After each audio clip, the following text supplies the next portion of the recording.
Happy Diwali सगळ्यांना। धनत्रयोदशीच्या सर्वांना हार्दिक शुभेच्छा। तर आज आहे आपल्या सिरीजचा दुसरा धनत्रयोदशी हा हिंदू धर्मातील सणाच्या 5 दिवसांच्या उत्सवाचा पहिला दिवस आहे। एक महिन्यातील कृष्ण पक्षाच्या 13व्या तिथीला हा सण साजरा केला जातो। या दिवसाला धनतेरस किंवा धन्वंतरी जयंती असे म्हणतात। आजच्या दिवसाच्या 2 पौराणिक कथा आहेत। त्यापैकी एक मी सांगते। तर ही कथा आहे मूर्तिमंथन आणि भगवान धन्वंतरी यांची। प्राचीन काळी महर्षी दुर्वासा या शापामुळे देवतेची शक्ती आणि ऐश्वर्य गमावून बसले। त्यांचे हरवलेले तेज परत मिळवण्यासाठी आणि अमृत मिळवण्यासाठी आणि दानव त्यांनी एकत्र येऊन मंत्रमंथनाचा निर्णय घेतला। पर्वत धनी म्हणून आणि वासुकीला दोरी म्हणून वापरून हा महासागर मंथन करण्यात आला। तो धनवंतरीने बाहेर आला। धन्वंतरी विष्णूचा अंश अमृत कलर घेऊन प्रकट झाले।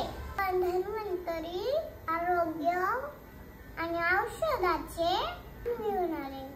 त्यांची जयंती धनत्रयोदशी या दिवशी केली जाते।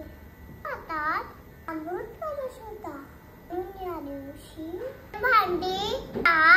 तुझी भांडी करण्याची परत सुरू झाली। या खरे संदेश येतो। ही होती आमच्या आजची कथा।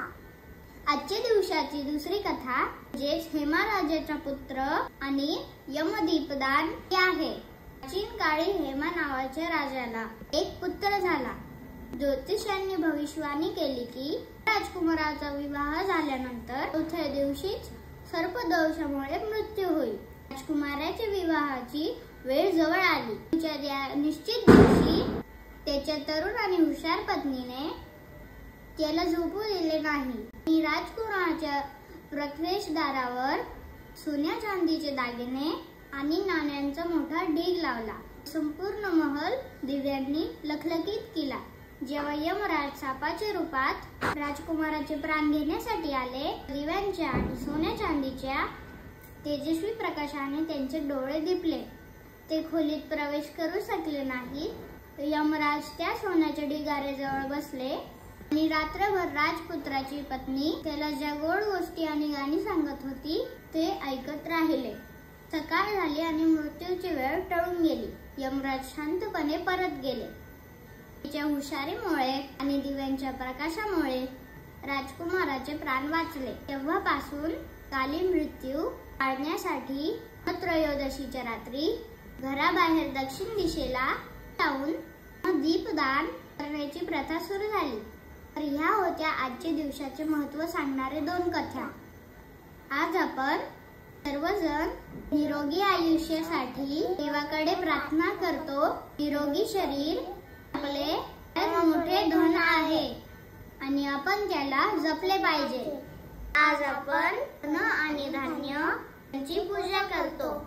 नमस्कार आणि बाय बाय। पुन्हा भेटूया आपल्या सिरीजच्या नवीन भागात। तोपर्यंत हॅपी दिवाळी। चॅनलला शेअर शेअर आणि सबस्क्राइब करा।